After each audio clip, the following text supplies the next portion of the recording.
സുരേഷ് ഗോപി കേന്ദ്രമന്ത്രിയാകുന്നതിൽ അനിശ്ചിതത്വം തുടരുന്നു. സിനിമകൾ പൂർത്തിയാക്കാനുണ്ടെന്ന് ബി.ജെ.പി കേന്ദ്ര നേതൃത്വത്തെ അറിയിച്ചിട്ടുണ്ട്. വിഷ്ണു ചേരുന്നുണ്ട് വിശദാംശങ്ങൾ നൽകുന്നതിനായി. വിഷ്ണു, അദ്ദേഹം ഇപ്പോഴും തിരുവനന്തപുരത്ത് തുടരുകയാണോ?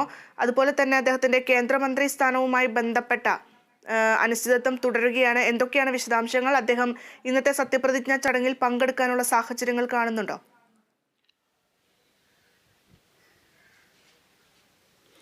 ഭദ്ര, ഈ സുരേഷ് ഗോപി കേന്ദ്രമന്ത്രിയാകുന്ന കാര്യത്തിൽ ഇപ്പോഴും അനിശ്ചിതത്വത്തിൽ തന്നെയാണ്. സാഹചര്യങ്ങൾ യഥാർത്ഥത്തിൽ സിനിമയുമായി ബന്ധപ്പെട്ട കാര്യമാണ്.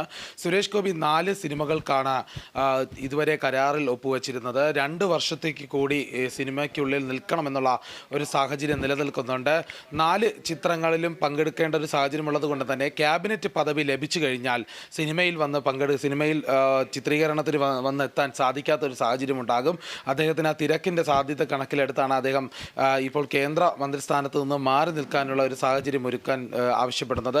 എന്നാൽ കേരളത്തിൽ നിന്നും അതോടൊപ്പം തന്നെ തമിഴ്നാട്ടിൽ നിന്നും മൊത്തത്തിൽ കണക്കാക്കുമ്പോൾ തന്നെ ആകെയുള്ള ഒരു വിജയിച്ച MP മാത്രമാണ് അദ്ദേഹം. അതുകൊണ്ട് തന്നെ അദ്ദേഹം മന്ത്രിസ്ഥാനത്ത് തുടരണം എന്നുള്ള ഒരു ആവശ്യം, മന്ത്രിസ്ഥാനം ഏറ്റെടുക്കണം എന്നുള്ള ആവശ്യത്തിൻ്റെ ആ ഒരു സമ്മർദ്ദം BJP-യിൽ നിന്നുണ്ടാകുന്നുണ്ട്. RSSനും അതേ താല്പര്യം തന്നെയാണുള്ളത്.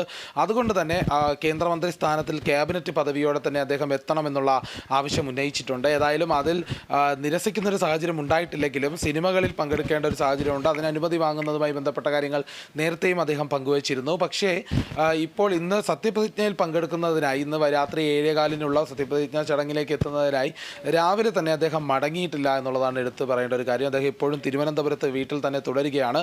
12:30 തന്നെ അടുത്ത വിമാനത്തിൽ പോകുമെന്നുള്ളൊരു സൂചനയാണ് ഇപ്പോൾ ലഭിച്ചിരിക്കുന്നത്. ഏതായാലും ഇന്ന് സത്യപ്രതിജ്ഞാ ചടങ്ങിൽ പങ്കെടുത്തേക്കാം എന്നുള്ള സൂചന തന്നെയാണ് ഉള്ളത്. എന്നാൽ അതേസമയം ക്യാബിനറ്റ് പദവിയിലുള്ള മന്ത്രിസ്ഥാനം ഏറ്റെടുക്കുന്നതുമായി ബന്ധപ്പെട്ട അനിശ്ചിതത്വം ഇപ്പോഴും തുടരുകയാണ്. ഏതായാലും അതുമായി ബന്ധപ്പെട്ട വിവരം ഇന്ന് വൈകിട്ടോടെ മാത്രമാണ് ഇനി അറിയാൻ സാധിക്കുക.